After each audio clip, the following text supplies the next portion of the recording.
Hello, everybody, and welcome to the SPS Architects project. So before we get started, we'd like to introduce ourselves. My name is Megan Marshall, and I'm the project lead this semester. I was born and raised in Gilbert, Arizona, and I am very excited to tell you more about this project. I am graduating this December with a Bachelor of Arts in Sustainability and a certificate in Food Systems. Most of you already know me, but I am Kristen. Again, I'm majoring in environment and resource management, and I'm actually native to Mesa.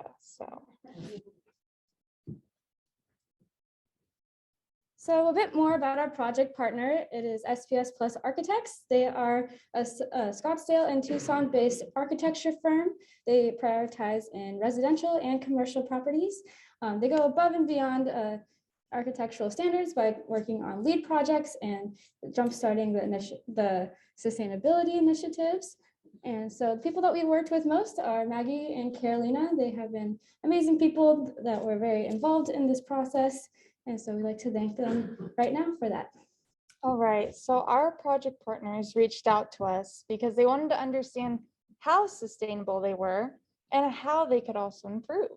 Their challenge to us was to establish a baseline in order to figure out ways that they could reduce their waste production, as well as divert waste into recycling and composting streams instead of directly into the landfill. Now, with that challenge in mind, we decided our best course of action was to conduct a waste audit. We also compiled and distributed a questionnaire in order to get a better understanding of the work habits at the Scottsdale facility. Once we collected this data, we were going to analyze the results. In doing so, we were going to create a report that SPS can keep as record in hopes that we would be able to work with them again to create a 5-year sustainability plan. Now, our final task was to make recommendations on ways that they could reduce their waste and divert it into the recycling and composting streams. What we did is we included that in the reports as well as infographics. And our hope is that we provide them with enough information and resources to make and guide their best course of action. And so with this project, we envisioned that SPS Architects will have the tools, strategies, and education to operate a waste-conscious workplace culture and also to actively reduce their waste production. And with that in mind, our mission is to conduct the waste audit to get a baseline of where they're at currently. After that, we also wanted to conduct employee interviews to get a qualitative approach to see how work culture is and how the employees perceive sustainability. And lastly, we want to develop recommendations to make sure that their office space is as sustainable as possible. And so with that in mind, our structure for this project included 3 objectives. The first being completing the waste audit. And so with that in mind, we conducted an outside dumpster audit as well as an inside the office audit. With our KPIs, we wanted to collect at least 3 days of audit data.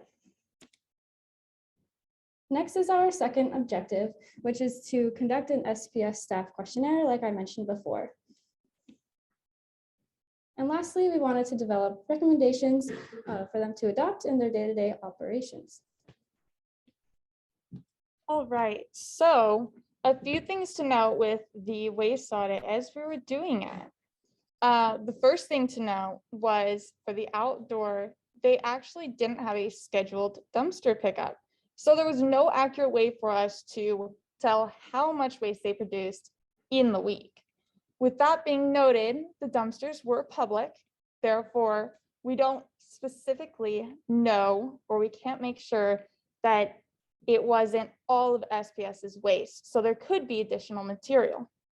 Lastly, was the fact that, oh gosh, but with that being noted, what we did is we focused on the indoor waste audit. That way it's more controlled, it eliminates the anomalies, and we also did have to face Halloween on our second week. So that could have, I know, a lot of candy wrappers. There was a big party going on, but the indoor one did provide us with a little bit less of additional waste. All right, so with that being noted, on your left-hand side are the top 5 items by quantity that we found on the indoor trash bins. On the right-hand side is the top 5 items that contributed the most by weight. As you can see, most of the items by quantity actually contributed very minimally in weight, including the candy wrappers. Yes. Alrighty.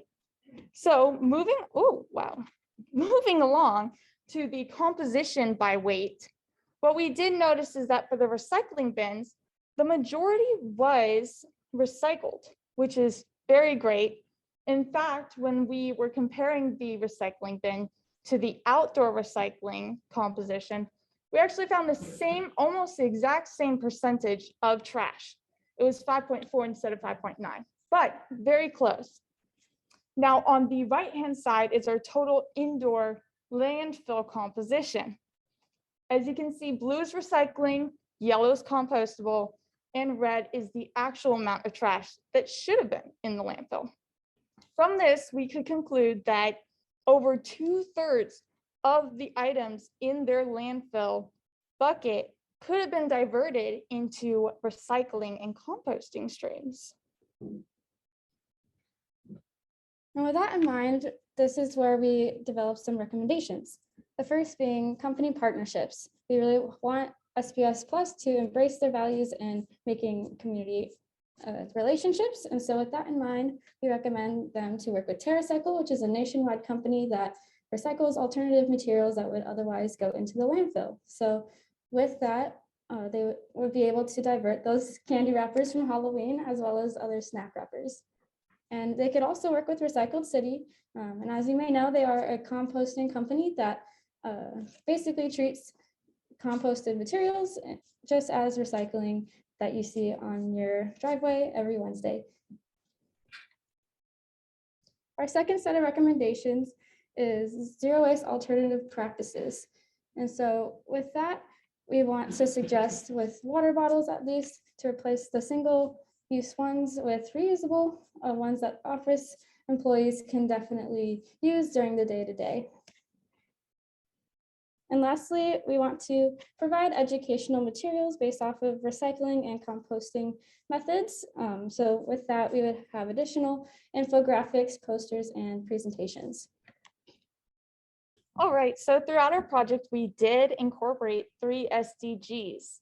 The first one was quality education, which was through our infographics.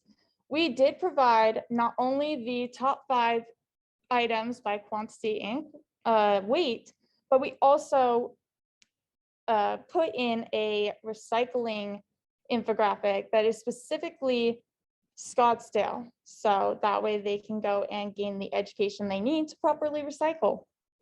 The second one was the responsible consumption and production of waste, which we did with our waste audit, in which we established a baseline on where they're at as far as their sustainability is concerned. And our last SDG was number 17, and that is partnerships for the goals, in which we recommended different recycling and composting companies, whether it is locally or nationwide, such as Recycled City.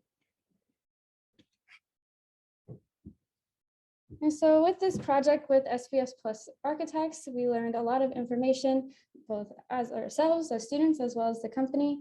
And from our questionnaire, we learned that SPS is a wonderful company that has a very open mindset to implement sustainability, which could lead them to divert at least 2/3 of their waste development. So there's so much potential into creating a sustainable workplace for you guys. And with that in mind, thank you so much for letting us work with you. And if you want to get involved with SPS projects, you can contact them on their social media, and you can stay up to date on what they are up to in terms of sustainability initiatives.